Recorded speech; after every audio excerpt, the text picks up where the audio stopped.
अरे छाया, तुम यहाँ? हाँ ज्योति, मेरा विवाह इसी शहर में हुआ है। लेकिन तुम? मेरा भी छाया, ज्योति हंसकर बोली। बचपन की सहेलियां छाया और ज्योति इस समय शहर के मॉल में अपने अपने पति के साथ खरीदारी करने आई हुई थी और एक ही स्टॉल पर खरीदारी करते हुए ज्योति की नजर छाया पर पड़ गई। खड़े खड़े ही खूब बातें हुई। फिर दोनों ने अपने अपने पतियों का परिचय भी अपनी अपनी सहेलियों से करवाया और एक दूसरे को अपने घर का पता देकर आने का निमंत्रण भी दे डाला। यह शायद इत्तेफाक ही था कि एक ही शहर के स्कूल कॉलेज में एक साथ पढ़ने वाली इन दो सहेलियों का विवाह भी निकट के एक ही शहर में हुआ था। फर्क केवल इतना था कि वे मायके में एक दूसरे के पड़ोस में रहती थी और यहाँ ससुराल कुछ दूर दूर थे। लेकिन यह दूरी उनकी मित्रता में बाधा नहीं बनी और उनका एक दूसरे के घर आना जाना शुरू हो गया। दोनों के पति सरकारी नौकरी में थे तो, लेकिन दफ्तर अलग अलग इलाकों में थे। फिर भी अपनी बीवियों की गाढ़ी मित्रता के कारण वे भी आपस में अच्छे मित्र बन गए। हर सप्ताह में मिलना जुलना, खरीदारी करना, खाना पीना सब एक साथ ही होता।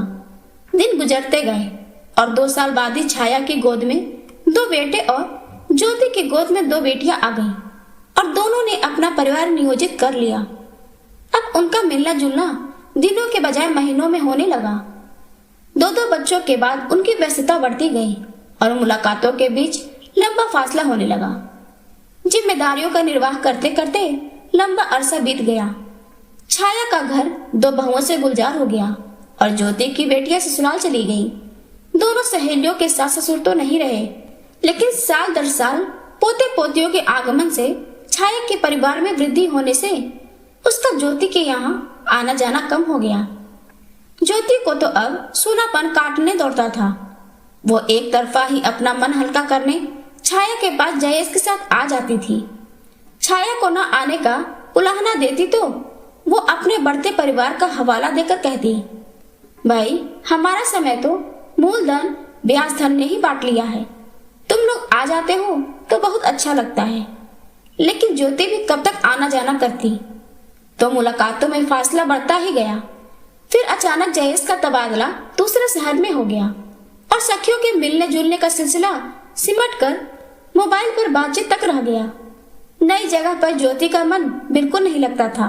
यहाँ पड़ोस मोहल्ले में भी आना जाना कम ही था, तो ज्योति ने समय काटने के लिए कंप्यूटर से नाता जोड़ लिया। इस विस्तृत दुनिया में उसका मन खूब रम गया। कहानियां पढ़ने और बच्चों को सुनाने का उसे बचपन से ही शौक था। अब उसका यह शौक पुनर्जीवित हो गया। पढ़ते पढ़ते कब कलम हाथ में आई और कागज काले होने लगे उसे पता ही न चला। समय तो जैसे हवा से होड़ लेने लगा था। धीरे धीरे कहानियों पर उसकी पकड़ अच्छी जम गई। छाया से बातचीत होती रहती, लेकिन मिलना फिर नहीं हो पाया। कभी कभी अपने हालचाल एक दूसरे को अवश्य साझा करती। इस तरह एक लंबा अरसा गुजर गया।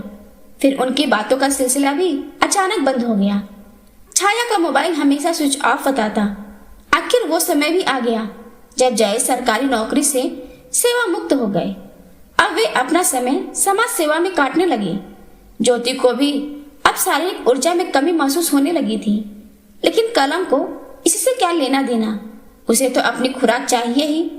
तो उसने घर के कार्यों के लिए एक गरीब अधेड़ महिला सुमित्रा को रख लिया और कलम की उदरपूर्ति के लिए अपने आसपास बिखरी कहानियों को सहेजना शुरू कर दिया। दूल्हाघर, नारी निकेतन, अनाथालय, आरोग्य केंद्र, आदिवासी बस्तियां आदि स्थानों से नित्य नई कहानी का किरदार खोज लाती और उसे पन्नों पर साकार करती रहती। कभी कभी बेटियां अपने बच्चों के साथ मिलने आ जाती, तो कभी पति पत्नी लंबे भ्रमण पर निकल जाते। इस बार होली निकट थी तो उन्होंने वृंदावन मथुरा जाकर देव दर्शन के साथ ही श्री कृष्ण लीला स्थली ब्रिज भूमि पर बरसाने की लठमार होली देखने का कार्यक्रम बनाया और एक पर्यटन बस में अपना आरक्षण करवा लिया। फिर घर की देखरेख की जवाबदारी सुमित्रा को सौंपकर वे निश्चित दिन मथुरा पहुंच गए। होली में अभी 8 दिन बाकी थे। प्रतिदिन वे बारी बारी वहां के प्रसिद्ध पौराणिक स्थल घूम घूम कर देखते और आनंदित होते रहे। ज्योति हर स्थान के अपने अनुभव कलमबंद करती रही। अब केवल वृद्धाश्रम रह गए थे, जो ज्योति की नई कहानी के केंद्र बिंदु थे। होटल से पूरी जानकारी लेकर एक दिन वो सुबह जल्दी ही पति के साथ चल पड़ी। सबसे पहले वे एक पुराने महिला आश्रय स्थल पर पहुंचे, जहां विधवा और परित्यक्ता वृद्ध महिलाएं अपने अंतिम समय में देश के हर कोने से आकर शरण लेती थी। ज्योति और जय संचालकों से अंदर जाने की अनुमति लेकर आगे बढ़े तो देखा कुछ बुजुर्ग महिलाएं झुंड बनाकर कहीं जाने को तैयार थीं। गेरुए वस्त्र, माथे पर गेरुआ तिलक और गले में रुद्राक्ष की माला डाले सबकी वेशभूषा एक जैसी थी। लगता था जैसे कहीं विशेष अभियान पर जा रही हूँ। तभी अचानक एक महिला पर उसकी नजरें स्थिर हो गई। ज्योति को उसकी सूरत पहचानी सी लगी। गौर से देखा तो आश्चर्य से आंखें खुली रह गई, पलकें झपकना भूल गई। वो छाया थी। लगभग वर्षों बाद उसे इस हाल में यहाँ देखकर ज्योति सकते में आ गई।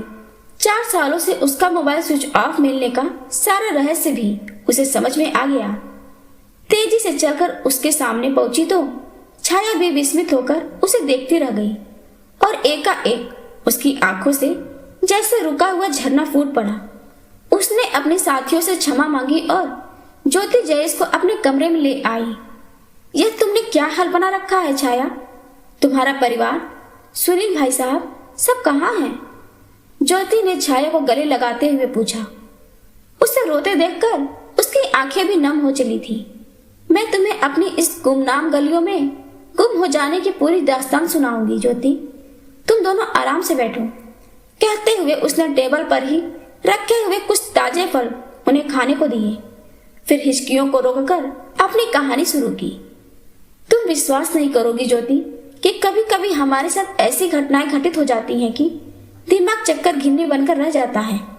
नियति हमारे आसपास परिस्थितियों को ऐसा ताना बाना बुनती है कि हम न जाने क्यों उसमें सहर्ष फंसते चले जाते हैं और हमें पता ही नहीं चलता कि कब हमारे सुखद सपनों की जिंदगी दुखद दास्तान बन चुकी। हमारे साथ भी ऐसा ही हुआ। जिंदगी अपनी निर्बाध गति से अच्छी तरह गुजर रही थी कि एक रात अचानक ही नींद में सुनील की चीख सुनकर मैं जाग गई। देखा तो डर के मारे उनके हाथ पैर कांप रहे थे। यह सुबह के लगभग 5 बजे का समय था। मैंने घबराकर पूछा, क्या हुआ सुनील? कोई डरावना सपना देखा है क्या? हाँ छाया, सफेद कपड़ों में कुछ लोग एक अर्थी लेकर राम राम सत्य है कहते हुए जा रहे थे। फिर एक बड़े नाम पट्ट पर बड़े बड़े लाल अक्षरों में वृंदावन लिखा हुआ देखा। फिर देखा तो वो अर्थी मेरी थी और तुम बिच्छुड़ी के भेष में एक घर के द्वार पर भीख मांग रही थी। मेरा दिल तो किसी अनिष्ट की आशंका से बैठा जा रहा है। सुनकर मैं भी सकते में आ गई थी, लेकिन हिम्मत करके उनको हौसला देते हुए कहा, सपने भी कभी सच हुए हैं क्या सुनील? कभी कभी स्वास्थ्य की गड़बड़ी की वजह से हम बुरे सपने देखते हैं। चलो उठ जाओ, सुबह हो चुकी है। मैं बढ़िया सी चाय बनाती हूँ। लेकिन छाया यह सपना बिल्कुल अलग था, जो उन्हीं रंगों के साथ मेरे मन पटल पर अंकित हो गया है। कहते हैं इस तरह के सपनों में कुछ न कुछ सच्चाई अवश्य होती है। अरे कहा ना, यह केवल वहम है। भूल जाओ कि तुमने कोई सपना देखा है। बात उस समय आई गई हो गई और धीरे धीरे सुनील सपने की बात भूल गए। 2-3 वर्ष आराम से गुजर गए। फिर सुनील के रिटायर होते ही घरेलू परिस्थितियों में बदलाव आने लगा। बच्चे बड़े हो चले थे तो सास ससुर का 2 कमरे और हाल वाला पुश्तैनी मकान छोटा पड़ने लगा था। बेटों की शादी के बाद हम एक कमरा उनको सौंप कर हाल में किसी तरह गुजर कर रहे थे। लेकिन अब बेटों को बढ़ते हुए 2-2 बच्चों के साथ एक कमरे में परेशानी होने लगी थी और हमें भी इस थकी उम्र में एक अलग सुविधाजनक कमरे की आवश्यकता महसूस होने लगी थी। अतः हमने रिटायरमेंट के बाद मिली रकम से मकान की छत पर कमरे बनाने का विचार किया। लेकिन काम शुरू करने से हमें ही परेशानी होती, क्योंकि ऊपर जाने वाली सीढ़ियां हॉल के अंदर से ही जाती थी। सो बड़े बेटे संजय ने सुझाया कि हर साल सरकार की तरफ से एक विशेष सुविधा संपन्न ट्रेन वरिष्ठ नागरिकों के लिए देश के प्रमुख धार्मिक स्थलों के भ्रमण हेतु चलाई जाती है। 1 महीने की समय सीमा में अनेक स्थानों पर देव दर्शन के साथ ही दर्शनीय स्थलों का भी आनंद लिया जा सकता है। अगर हम चाहे तो उस गाड़ी में हमारा आरक्षण करवा लिया जाए। मकान का काम एक बार शुरू हो जाए तो आसपास किसी किराए के मकान में कुछ समय के लिए शिफ्ट हो जाएंगे। बात सही थी और हम भी एक रास्ता की जिंदगी से उब गए थे। भ्रमण की बात सुनते ही बदलाव के विचार से हम शहर से तैयार हो गए और नियत तिथि पर उत्साह पूर्वक लंबी यात्रा के लिए निकल पड़े। गाड़ी हर पड़ाव पर 2 दिन रुकती और हम आराम से घूम फिर कर गाड़ी में ही सोकर रात गुजारते। गाड़ी का अंतिम पड़ाव यही वृंदावन था। मेट्रो से प्रतिदिन मोबाइल पर बातचीत होती रहती थी। काम शुरू हो चुका था, लेकिन किराए का मकान सुविधाजनक न होने से बड़े बेटे संजय ने हमें कुछ समय यहीं विश्राम करने की बात कही और कहा कि यहाँ हम किसी होटल में ठहर जाएं। वो कल ही यात्री बस से वहां पहुंच जाएगा, फिर हमारे रहने की व्यवस्था पर विचार करेंगे। अगले दिन देर रात को वो हमारे पास पहुंचा। सुबह होते ही वो होटल से निकल गया और हमारे रहने के लिए एक सरकारी वृद्धाश्रम में फॉर्म भरकर आया। उसके कथनानुसार रहने के अन्य आवास कुछ सुविधाजनक नहीं थे तो कुछ बहुत महंगे थे। प्राइवेट वृद्धाश्रम में भी लाखों रुपए अग्रिम देने के बाद ही प्रवेश मिलता था। हमारे पास और कोई चारा भी नहीं था। सब्र के साथ मन पर पत्थर रखकर हम वहां पहुंच गए और बेटा हमें अपना ध्यान रखने को कहकर वापस चला गया। कुछ दिनों के बाद ही वृद्धाश्रम के कठोर अनुशासन में हमारा दम घुटने लगा था। सुनील कुछ अवश्य महसूस करने लगे थे। घर और बच्चों की याद अलग से सता रही थी, लेकिन पूछने पर बेटों को अपनी तकलीफ कभी नहीं बताई। हम समय काटने के लिए भोजन के बाद दिन भर घूमने निकल जाते, फिर शाम तक लौट आते। इस तरह 6 महीने निकल गए। जब संजय ने फोन पर बताया कि मकान का काम पूरा हो चुका है, बस रंग रोगन होते ही वो हमें लेने आ जाएगा, हम बेसब्री से इंतजार करने लगे। तभी अचानक एक दिन सुनील सुबह उठे तो उनके चेहरे का रंग उड़ा हुआ था। डर की छाया स्पष्ट झलक रही थी। पूछने पर उसने वही मनहूस सपना पुनः देखने की बात बताई और कहा, जरूर कुछ अशुभ होने वाला है। सुनकर मेरा मन भी कुशंकाओं के भंवर में डूबने उतराने लगा था, लेकिन सुनील को मैं कमजोर होते नहीं देखना चाहती थी। अतः मैंने हंसते हुए उनको यह वहम मन से निकाल देने के लिए कहा और बताया कि रात में ही संजय का फोन आया था कि वो कल यहाँ पहुंच रहा है। उसके आते ही हमारी जान में जान आई। उसने हमारा हाल चाल पूछा और यह भी कि हमें यहाँ कोई परेशानी तो नहीं। लेकिन लंबी चौड़ी चर्चा के दौरान उसने हमारी वापसी की बात ही नहीं छेड़ी। तो मैंने ही पूछा, बेटा वापसी के लिए कौन सी गाड़ी का आरक्षण है और यहाँ से कब निकलना है? सुनते ही उसका मुंह लटक गया और सिर झुकाकर मरी सी आवाज में बोलना शुरू किया। बात दरअसल यह है माँ कि आपकी दोनों बहुएं आपस में लड़ झगड़ कर अलग हो गई हैं और छोटे ने ऊपर वाले मकान में अपनी गृहस्थी जमा ली है। अब हमारे हाथ में कुछ पैसा भी नहीं बचा कि एक कमरा और बांध सके।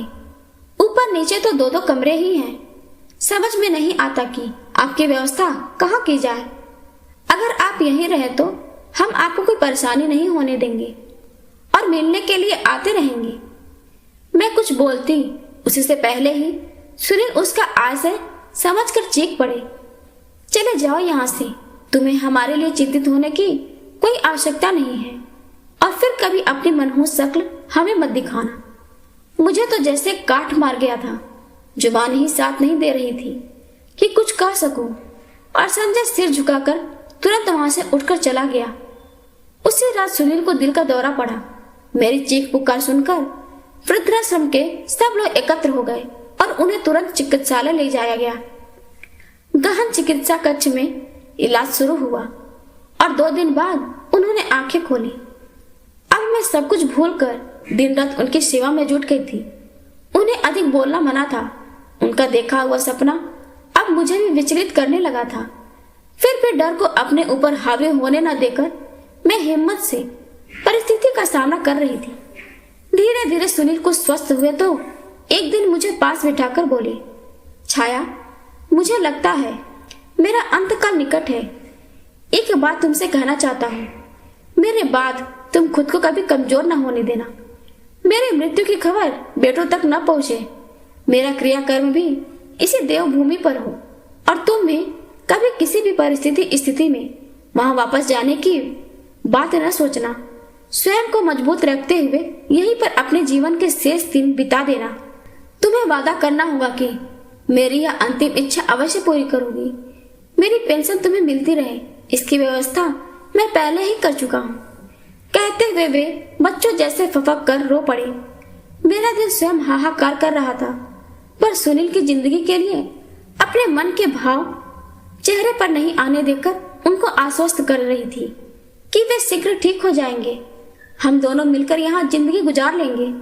शीघ्र ही उन्होंने वृद्धाश्रम के संचालकों की सहायता से हम दोनों के मोबाइल नंबर भी बदलवा कर बेटों से हमेशा के लिए संपर्क काट दिया। उसके लगभग 2 माह बाद ही उन्हें दूसरा दौरा पड़ा और सब कुछ खत्म हो गया। मुझे उनकी अंतिम इच्छा पूरी करनी ही थी, तो सबके समझाने के बावजूद बेटों को खबर नहीं की। पर मेरा मन अब उनके बिना उस आश्रम में नहीं लगा। तुम ही बताओ सखी, वहां रहना अब कैसे संभव होता। मैंने संचालकों से किसी अन्य आश्रय स्थल पर भेजने की विनती की। इस तरह मैं इस निराश्रित और विधवा महिलाओं के आश्रम में पहुंच गई। मैं तुम्हें कभी नहीं भूली ज्योति। बीते दिनों की बातें और यादें पल पल सताती रहती। मूलधन ब्याज धन के गणित में उलझकर हमने अपना जीवन धन ही दांव पर लगा दिया। सुनील का वो खौफनाक सपना आश्चर्यजनक रूप से सच हो गया था। जब तुम यहाँ आई तो मैं अपनी साथियों के साथ भिक्षाटन के लिए ही जा रही थी। हम सब आर्थिक अभाव न होते हुए भी शरीर के अंगों को सक्रिय करने के लिए प्रतिदिन घर घर जाकर भिक्षा मांगती हैं और मिले हुए पैसों से अभावग्रस्त महिलाओं की सहायता करती हैं। बस ज्योति, यही मेरी कहानी है। मैं अपनी कथा सुनाने के चक्कर में तुमसे पूछना ही भूल गई कि तुम लोग कैसे अपना समय काट रहे हो। हमारी कथा सीधी सी है सखी।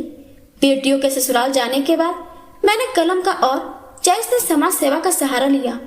यहाँ भी मैं कहानी की खोज में ही आई थी तो तुमसे मुलाकात हो गई। अब इतना दर्द मेरी कलम किस तरह कागज पर उतारेगी? क्या लिखते हुए ये हाथ नहीं कांपेंगे? तो तुम अब लेखिका बन गई हो ज्योति। एक रहस्य आज सिर्फ तुम्हारे सामने खोल रही हूँ कि पहली बार मेरे गर्भ में बेटी थी तो मैंने पुत्र मोह बस अबार्शन करा लिया था। लगता है उसी का ही दंड शायद मैं अब भुगत रही हूँ। काश हमारी भी बेटियां होती तो हम इस तरह बेघर न हुए होते। मेरी कहानी तुम जरूर लिखना। साथ ही मेरा यह संदेश भी समस्त माँ बहनों को पहुंचाना कि वंश बढ़ाने की चाह में बेटों के मोह में पड़कर बेटियों यानी अपने ही अंश को गर्भ में खत्म करके कुदरत को कुपित करने की भूल कभी न करें।